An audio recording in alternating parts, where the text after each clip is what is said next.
Halo teman-teman, jumpa lagi dengan saya Depri Saipullah. Ya, akhirnya kita bisa mengulas lagi hal yang gembira. Timnas Indonesia U23 berhasil lolos ke semifinal.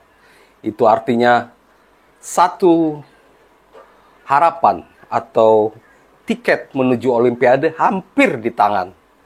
Dan ini diraih dengan fenomenal, yaitu mengalahkan Korea Selatan dengan skor 11-10 lewat adu penalti. Kita ketahui bahwa sebelumnya kita bermain imbang 2-2 melawan Korea Selatan U23. Dua gol fantastis dari Rafael Struijk sempat membuat Indonesia nyaris tidak perlu berlama-lama main di perempat final. Tapi dua gol balasan dari Korea Selatan, diantaranya gara-gara gol bunuh diri Komang Teguh, membuat kita harus berlama-lama main di lapangan. Selain itu, kita juga seharusnya tidak sampai adu penalti kalau saja beberapa peluang berhasil dieksekusi pemain Indonesia. Di antaranya peluang emas dari Marcelino yang sontekannya melebar dari gawang. Kalau saja itu masuk skor 3-1, saya yakin itu selesai.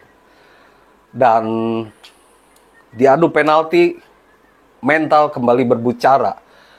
Pertandingan yang berlangsung sangat lama, bahkan sampai 4 dini hari ya, bagi penonton di Indonesia. Semuanya seperti tidak percaya, karena Korsel sangat percaya diri, bahkan sering mengganggu kita. Tapi mental pemain timnas U23 teruji. Hanya Arkan Fikri yang gagal mengeksekusi gol. Sedangkan Korea Selatan gagal mengeksekusi gol lewat Lee Kang-hee dan Kang San-yun. Jadi skornya 11-10. Ini kemenangan yang pantas menurut saya kan. Kalau saja tidak sampai adu penalti, Indonesia memang seharusnya udah menang. Secara permainan, secara jumlah pemain, kita unggul. Sejak menit ke-70, kita melawan 10 pemain Korea. Dan kita harusnya bisa lebih cepat menang melawan Korea Selatan. Dilihat dari statistik juga, timnas U23 unggul. Kita melepas 21 kali tembakan, 5 diantaranya mengarah ke gawang. Sedangkan Korea Selatan hanya melepas 8 kali tembakan, 2 diantaranya mengarah ke gawang. Dengan hasil ini kita menunggu lawan antara Arab Saudi atau Uzbekistan di partai semifinal. Ini tentu menarik karena Arab Saudi dan Uzbekistan sama-sama sulit sih menurut saya. Keduanya pernah jadi juara Piala Asia U23. Arab Saudi pada 2022, sedangkan Uzbekistan pada 2018. Keduanya dihuni oleh pemain-pemain yang bagus. Tapi kita tentu tidak gentar karena saat ini posisinya sudah kagok. King Indo, julukan yang diberikan oleh netizen untuk timnas Indonesia, sudah tanggung, sudah melaju jauh. Semifinal belum cukup. Kini targetnya adalah juara. Dan itu memang bukan misi yang mudah.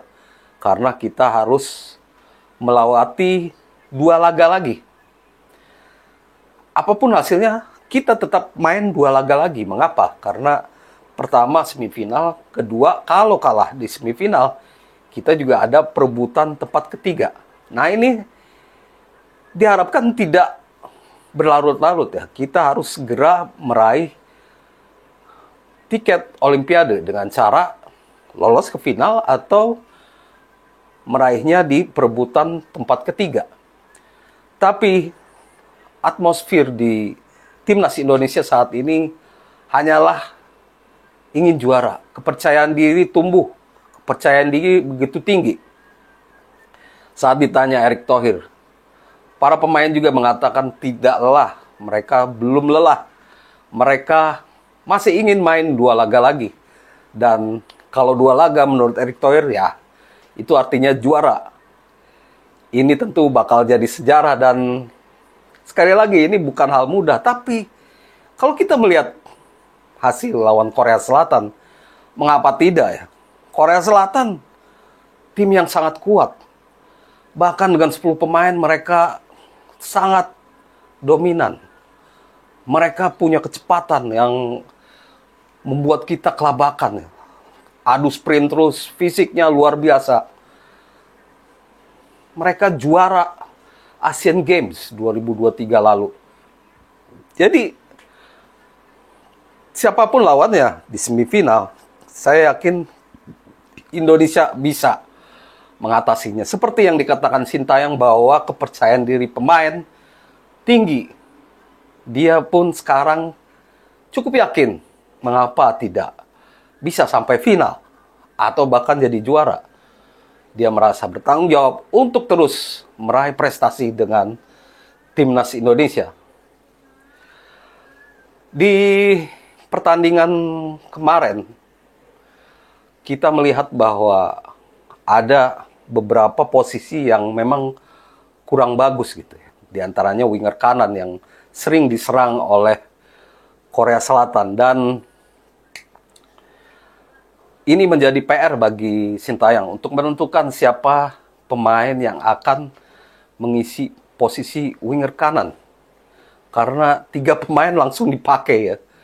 Jim Kelly Stroyer, lalu Rio Fahmi, dan juga Fajar Fatur Rahman. 3-nya ada kelebihan, kekurangan. Siapa yang cocok untuk di semifinal nanti? Kita tunggu bagaimana racikan Sintayong. Selain itu, di semifinal juga kita harus mendapati fakta bahwa kita tidak bisa diperkuat oleh Rafael Struijk yang terkena akumulasi kartu kuning. Sehingga dia absen di laga melawan Arab Saudi atau Uzbekistan. Nah, ini juga jadi PR bagi Sintayong untuk mencari pemain mana yang akan menggantikan Rafael Struijk. Ya, paling realistis ya Ramadan Sananta atau Jim Kelly Stroyer lagi dicoba menjadi striker. Karena ini pernah dicoba. Atau Ramadan Sananta. Tapi Ramadan Sananta kemungkinan paling mungkin jadi cadangan lagi ya. Sedangkan untuk formasi ya 3-4-3 sudah paten. PR-nya itu saja. Itu saja. Posisi di winger kanan dan juga striker. Itu yang harus dipecahkan oleh Sintayong pada semifinal nanti. Di luar itu, prestasi Indonesia ini bisa membawa Indonesia menjadi negara terbaik di Asia Tenggara. Memang, kalau untuk lolos ke final, kita bisa mengikuti jejak dari Vietnam. Vietnam memang lebih dulu pernah lolos final Piala Asia U23 pada 2018 lalu. Tapi mereka kalah dari Uzbekistan. Uniknya mereka tidak lolos Olimpiade karena saat itu yang lolos Olimpiade yaitu ya tim juara saja. Nah, ini Indonesia cukup lolos final bisa main di Olimpiade. Sejak Olimpiade menggunakan format pemain U23, kita belum pernah lolos ke Olimpiade sejak tahun 1992. Kalau di zaman dulu, tahun 56, kita pernah main di Olimpiade saat masih ada pemain-pemain veteran seperti Maulwi Sailan dan lain-lain. Tapi saat ini pemain muda, pemain yang akan menjadi penggerak sepak bola Indonesia di 5 atau 7 tahun ke depan. Demikian ulasan saya, Depri Saipullah. Semoga menjadi informasi yang baik untuk teman-teman. Terima kasih dan salam olahraga.